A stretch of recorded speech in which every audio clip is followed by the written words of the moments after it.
жаңы эле мекендешиме кезиктим. Коорашып турдук, жарым саатында машинасына кетип бартат. Ак Volvo экен, Чикагода жашайт экен.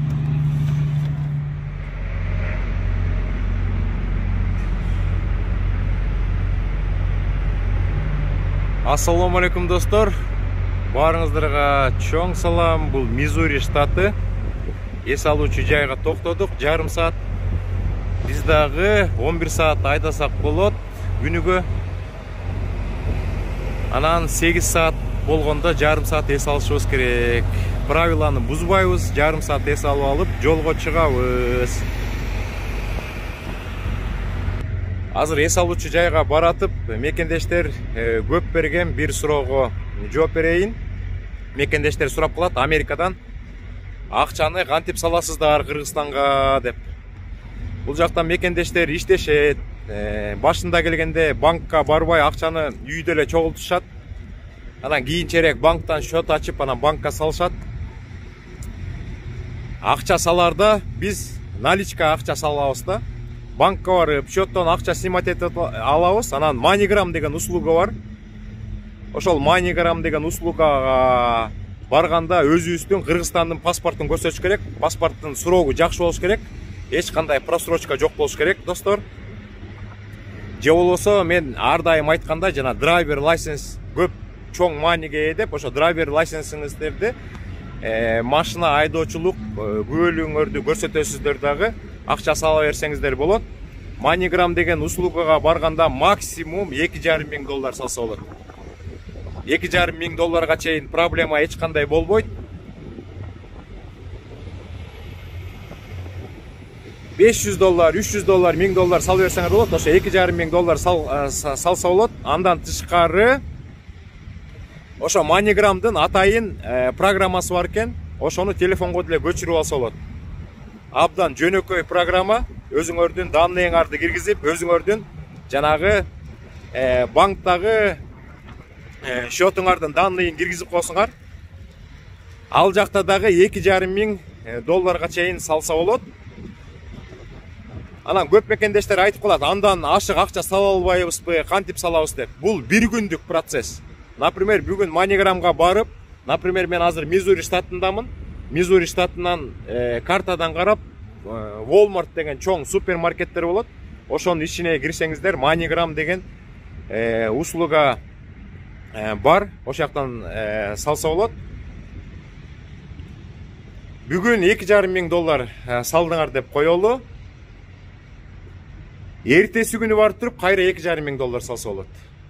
Анан эртеси күнү 2,5 болуп, 5 күн барсаңар, ар бир 5 күндө $2,500 салсаңыздар болот. А жанагы телефондогу программадан дагы бүгүн $2,500 салсаңыздар болот. Андан ашык сала албайсыздар. Анан эртеси күнү программа обновление болгондон кийин кайра $2,500 салып ийсеңиздер болот. Мен $2,500 ашык акча салып көргөм. Проблема болуп калат экен. Анткени Кыргызстандан тозуп ала турган киши банкка барып акчаны алал десе ала алышпайт. Анан алар мага чалат: акчаны ала албай калдык деп. Анан мен ошо MoneyGramдын программасынын ылдый жагында телефондор бар. Ошо телефонго чалып, анан эмнеге ала албайтат деп сураган күндөр болгон. Силер деген лимиттен ашык акча салып коюп турсуңар дейт. Макул, акчаңарды берели, тияктан ала алат.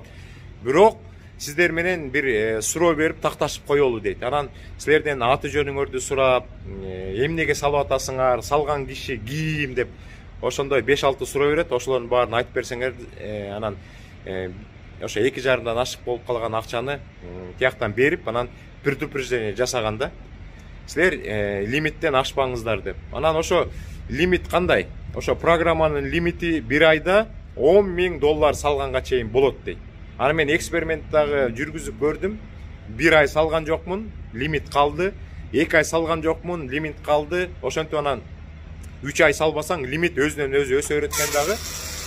Сен бир айдын ичинде $30,000 салсаң болот деп чыгып калды да. Анан ошол учурда мен $2,500 ашык акча салып көрдүм. Анан салып көрсөм, Кыргызстандан жакшы эле тозуп алышты. Достор, ошондой. Анан көп мекендештер дагы Америкада жашоо кандай болуп атат? Кымбатчылык болбой элеби? Дүкөндөрдөн товарларды кандай эметпейлеби, талабайлеби, зарплатаңарда өзгөрүү барбы дейт. Америкада эч кандай өзгөрүү жок. Мурда кандай болсо ошондой эле. Баягы магазин, супермаркеттеги товарлар кандай турса ошондой турат. Баалардын баары эч кандай өскөн жок. Мен дагы өткөндө мекендештердин Вашингтон ДСдеги посольствосуна барып, баягы өткөндө барып паспорттарыбызды алмаштырабыз деп берип келгенбиз. Ошолордун баары бүтүптүр. Ошолорду алып келгенбиз. Жолдон да байкагам. Бензиндин баасы анда мен көп көңүл бурган эмесмин. Мурдагыдай эле сезилген.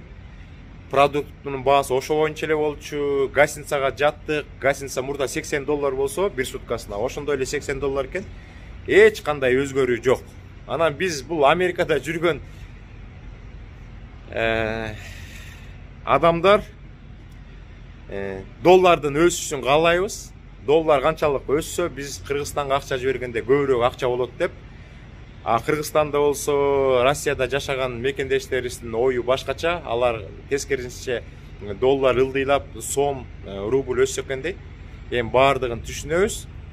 Баардыгы Кудай бурса жакшы болот го деп ойлойбуз. Ошо мекендештердин берген бир суроосуна жооп берип койдум. Акчаны салса болот. Анан Кыргызстанга барганда каалаган суммада рубль десе рубль, сом десе сом менен, доллар десе доллар менен курсуна жараша алып алышат. Азыр эс алуучу жай эмне деп жазып коюптур? $1000 штраф дейт. Мына мусор тышташ үчүн $1000 штраф же болсо 1 жылга түрмөгө камайбыз деп жазып коюптур. Көрдүңүздөрбү? Американын закону. Ошого жараша өзүңүздөр көргөндөй, мына кагаз, пакет деген эчтеке көрбөйлөбүз. Бүт баардыгы таза. Анан бул жакта да жазып коюптур. Видеого тартканга болбойт дейт. Мен эми ичине кирип тартпаган үчүн болуш керек. Достор, ошондой. Азыр жолго чыгалы. Абдан чоң эс алуучу жай экен. Мына бул жакта тракторун токтотуп коюп, эс алуучу жайга кирип атышат. Кетер 200-300 трак баткан рестерия экен. Беседкаларында коюп коюптур. Бул жака 4 беседка. Жолдун бул капталына 4 беседка коюптур. Кудай буйрса, солярканын баасы Америкада ылдый түшүп атат. Мен өткөндө ушул Мизури штатынан ар көздөй өтүп баратканда солярканын баасы $5.35 болчу. Бүгүн үйдү көздөй кетип баратсам, солярканын баасы $4.95 болуп калыптыр. Ошондо 40 центке түшүптүр. Бул 1 галлону. 1 галлондо 3 литр 800 грамм бар. Кызыл Машкага баралы дагы, ичине тамак ичели дагы, жолго чыгалы.